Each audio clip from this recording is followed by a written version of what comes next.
उत्तराखंड की लोक गाथाओं में गाई जाने वाली 15वीं सदी की अनोखी प्रेम कथा है राजूला मालूशाही की। कहते हैं कुमाऊं के पहले राजवंश कत्यूर से ताल्लुक रखने वाले मालूशाही जौहार के शौका वंश की राजूला के प्रेम में इस कदर दीवाने हुए कि राजपाट छोड़ सन्यासी हो गए। उनके प्रति राजूला की चाहत भी इस कदर थी कि उसने उनसे मिलने के लिए नदी, नाले, पर्वत किसी बाधा की परवाह नहीं की। कत्यूरों की राजधानी बैराट वर्तमान चौखुटिया में थी। जनश्रुति के अनुसार बैराट में राजा दौला शाह राज करते थे। उनकी संतान नहीं थी। उन्हें सलाह दी गई कि वह बागनाथ वर्तमान बागेश्वर में भगवान शिव की आराधना करें तो संतान प्राप्ति होगी। वहां दौला शाह को संतान विहीन दंपति सुनपति शौक गांगुली मिलते हैं। दोनों तय करते हैं कि एक के यहाँ लड़का और दूसरे के यहाँ लड़की हो तो वह दोनों की शादी कर देंगे। कालांतर में शाह के यहाँ पुत्र और सुनपति के यहाँ पुत्री जन्मी। ज्योतिषी राजा दौला शाह को पुत्र की अल्प मृत्यु का योग बताते हुए उसका विवाह किसी नौरंगी कन्या से करने की सलाह देते हैं।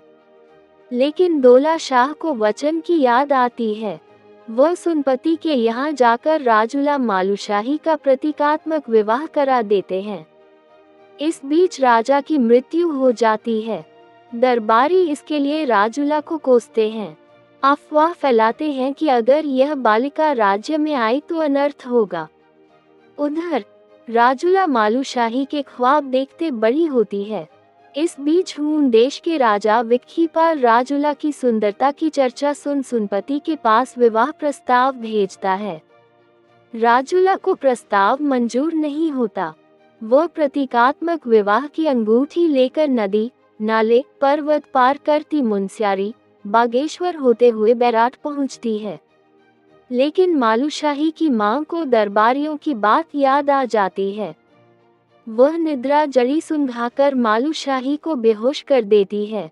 राजूला के लाख जगाने पर भी मालूशाही नहीं जागता।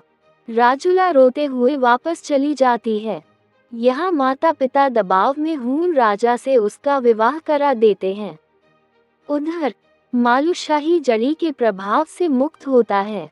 उसे राजूला का स्वप्न आता है जो उससे हून राजा से बचाने की गुहार लगाती है। मालूशाही को बचपन के विवाह की बात याद आती है। वह राजूला के पास जाने का निश्चय करता है तो मां विरोध करती है। इस पर मालूशाही राजपाट केश त्याग सन्यासी हो जाता है। दर दर भटकते उसकी मुलाकात बाबा गोरखनाथ से होती है। उनकी मदद से वह हून राजा के यहाँ जा पहुँचता है। राजूला मालूशाही को देख अति प्रसन्न हो जाती है। लेकिन मालूशाही की हकीकत विक्कीपाल पर खुल जाती है। वह उसे कैद कर लेता है।